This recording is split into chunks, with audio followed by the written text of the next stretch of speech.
మీలో ఎంతమంది ఇప్పటివరకు శిల్పారామం వెళ్లారో కామెంట్ చేసేయండి. ఒకవేళ మీరు వెళ్ళలేదు అంటే హైదరాబాద్‌లో ఉండి తప్పకుండా వెళ్ళండి శిల్పారామం చూడడానికి. చాలా అందంగా ఉంటుంది. టికెట్ కాస్ట్ వచ్చేసి పెద్దవాళ్ళకి ₹60, పిల్లలకైతే ₹20. ఇక్కడ మనకి మెయిన్‌గా దొరికే వస్తువులు వచ్చేసి హ్యాండ్‌మేడ్. అది బ్యాంగిల్స్ కావచ్చు, పెయింటింగ్స్ కావచ్చు, జ్యువెలరీ కావచ్చు. ఎక్కువ హ్యాండ్‌మేడ్ ఐటెమ్స్ అయితే ఉంటాయి. ఇక్కడ ఎక్కడ చూసినా పర్ల్ జ్యువెలరీ బాగా అమ్ముతున్నారు. దాన్ని మీరు ఒకటికి 2 సార్లు చెక్ చేసుకొని కొనుక్కోండి. ఎందుకంటే ప్రైసెస్ కూడా చాలా ఎక్కువ ఉంటాయి.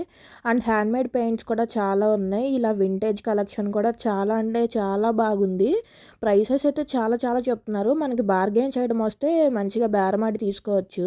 కాశ్మీరీ షాప్స్ కూడా చాలా ఎక్కువే ఉన్నాయి. అక్కడ మనకి షాల్స్ గానీ, శారీస్ గానీ అన్నీ అవైలబుల్‌గా ఉంటాయి. వాళ్ళు ప్రైసెస్ వచ్చి డబల్, ట్రిపుల్ చెప్తారు. అది కూడా సేమ్ మనం బార్గెయిన్ చేసుకునే దాన్ని బట్టి ఉంటుంది.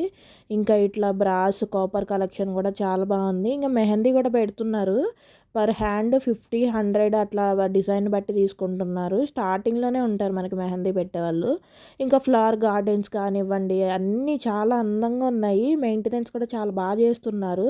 ఫొటోస్ తీసుకోవడానికి ప్లేసెస్ అన్నీ కూడా చాలా అంటే చాలా బాగున్నాయి. ఇవన్నీ న్యాచురల్ ఫ్లవర్సే చూడడానికి చాలా అందంగా కనిపిస్తున్నాయి కదా!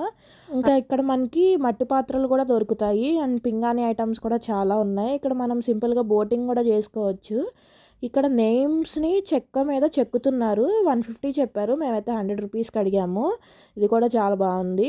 బోటింగ్ కూడా చాలా బాగుంది. చాలామంది తీసుకుంటున్నారు. దీని టికెట్ కాస్ట్ ఎంతో ఐడియా లేదు నాకు. అండ్ ఇక్కడ మనకి గోకుల్ చాట్ అవైలబుల్‌గా ఉంది కదా అని చెప్పేసి ఒక చాట్ అండ్ పావ్ బాజీ తీసుకున్నాం. టేస్ట్ అయితే అంతేం నచ్చలేదు. ఇది వచ్చేసి రాజస్థానీ పపెట్ మ్యూజియం అంట. మనం సింపుల్‌గా చూసేసి అలా వచ్చేయడమే, బయటికి ఏం టచ్ చేయకూడదు. ఇక బీడ్స్ జ్యువెలరీ గానీ, ఆక్సిడైజ్డ్ జ్యువెలరీ గానీ అయితే చాలా అంటే చాలా ఉంది. పిచ్చి పిచ్చిగా ఉంది కలెక్షన్. బట్ ప్రైజెస్ అయితే సేమ్ యాజ్ ఇట్ ఈజ్. ఏ స్టోర్‌కి వెళ్ళినా కానీ చాలా ఎక్కువ చెప్తున్నారు. మనం బార్గెయిన్ చేసుకొని తీసుకోవడమే. వాళ్ళు చెప్పిన ప్రైస్‌కి కొంటే మనం కంప్లీట్ లాస్ అవుతాము.